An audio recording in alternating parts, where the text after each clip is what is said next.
एक बार नैमिषारण्य के निवासी ऋषियों ने संसार के कल्याणार्थ सूत जी से पूछा, हे सूत, कराल कलिकाल में लोगों के बालक किस तरह दीर्घायु होंगे, सो कहिए। सूत जी बोले, जब द्वापर का अंत और कलयुग का आरंभ था, उसी समय बहुत से शोकाकुल स्त्रियों ने आपस में सलाह की कि क्या इस कली में माता के जीवित रहते पुत्र मर जाएंगे। जब वे आपस में कुछ निर्णय नहीं कर सकीं, तब गौतम जी के पास पूछने के लिए गईं। जब उनके पास पहुंची तो उस समय गौतम जी आनंद के साथ बैठे थे। उनके सामने जाकर उन्होंने मस्तक झुकाकर प्रणाम किया। तदनंतर स्त्रियों ने पूछा, हे प्रभु, इस कलयुग में लोगों के पुत्र किस तरह जीवित रहेंगे? इसके लिए कोई व्रत या तप हो तो कृपा करके बताइए। इस तरह उनकी बात सुनकर गौतम जी बोले, आपसे मैं वही बात कहूँगा जो मैंने पहले से सुन रखी है।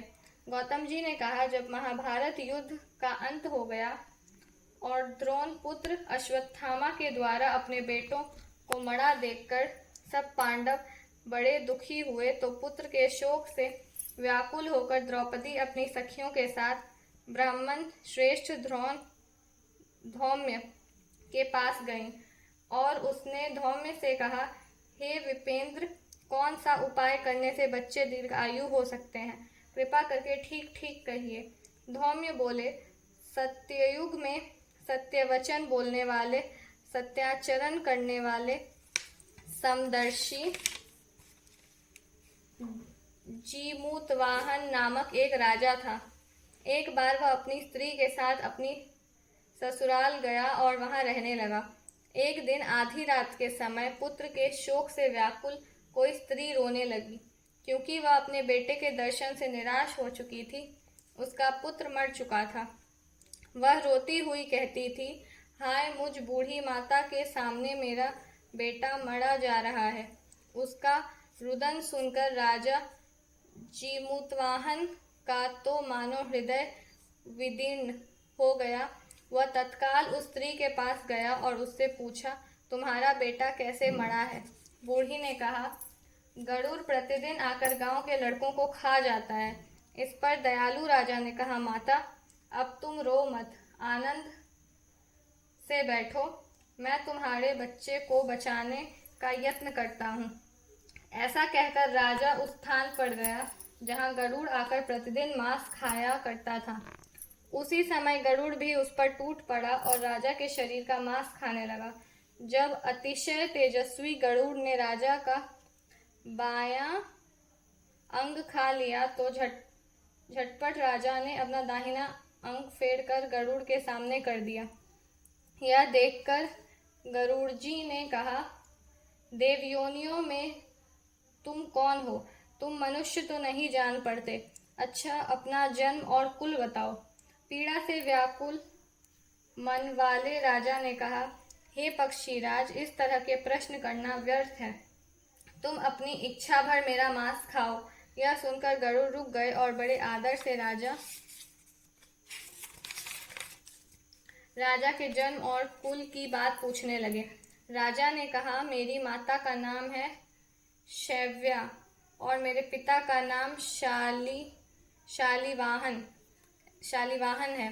सूर्यवंश में मेरा जन्म हुआ है और जीमूतवाहन मेरा नाम है।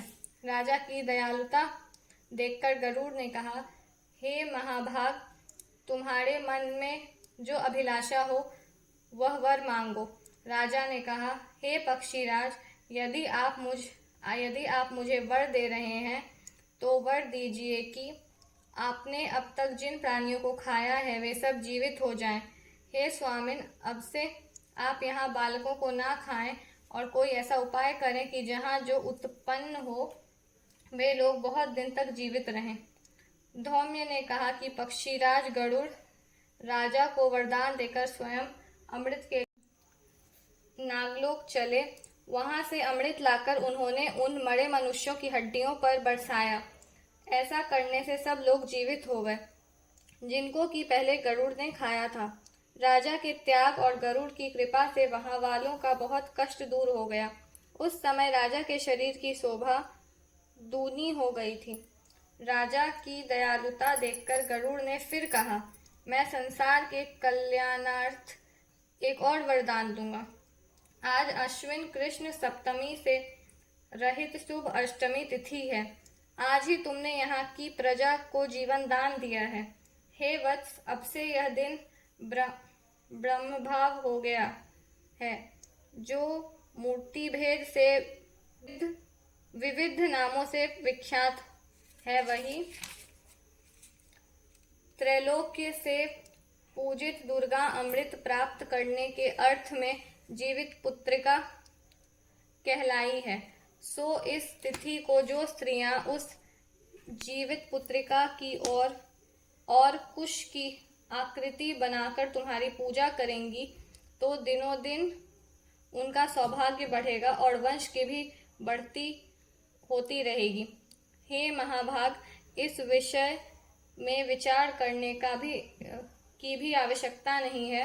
हे राजन, सप्तमी से रहित और उदयातिथि की अष्टमी को व्रत करें, यानी सप्तमी विद्ध अष्टमी जिस दिन हो उस दिन व्रत ना कर शुद्ध अष्टमी को व्रत करें और नवमी में पारण करें। यदि इस पर ध्यान ना दिया गया तो फल नष्ट हो ही जाएगा और सौभाग्य तो अवश्य नष्ट हो जाएगा। जीमूतवाहन को इस तरह का वरदान देकर गरुड़ वैकुंठ धाम को चले गए और राजा भी अपनी पत्नी के साथ अपने नगर को वापस चले आए।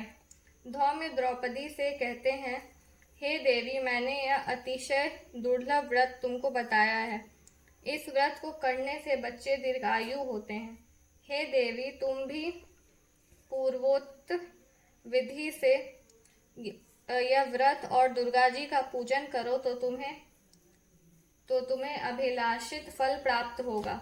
मुनिराज धौम्य की बात सुनकर द्रौपदी के हृदय में एक प्रकार का कौतूहल उत्पन्न हुआ और पूर्वासिनी स्त्रियों को बुलाकर उनके साथ यह उत्तम व्रत किया।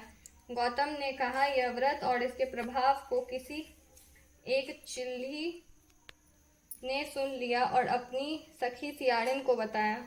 इसके बाद पीपल वृक्ष की शाखा पर बैठे उस चिल्ही और उस वृक्ष के खोते में बैठकर सियारिन ने भी व्रत किया।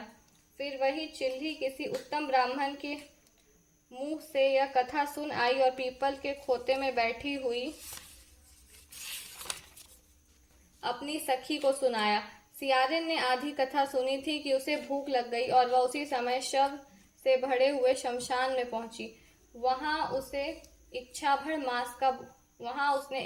मांस का भोजन किया और चिल्ली बिना कुछ खाए पिए रह गई और सवेरा हो गया। सवेरे वह गौशाले में गई और वहां गौ का दूध पिया। इस तरह नवमी को उसने पारण किया। कुछ दिनों बाद वे दोनों मर गईं और अयोध्या में किसी धनी व्यापारी के घर जन्मी। संयोग से उन दोनों का जन्म एक ही घर में हुआ, जिसमें सियारन ज्येष्ठ हुई और चिल्ली छोटी। वे दोनों सभी शुभ लक्षणों से युक्त थीं, इसलिए बड़ी लड़की काशीराज के और छोटी उसके मंत्री के साथ गृहपत्य अग्नि के सामने विधिपूर्वक ब्याही गई। पूर्वजन्म के कर्मफल से वह मृगनयनी रानी हुई।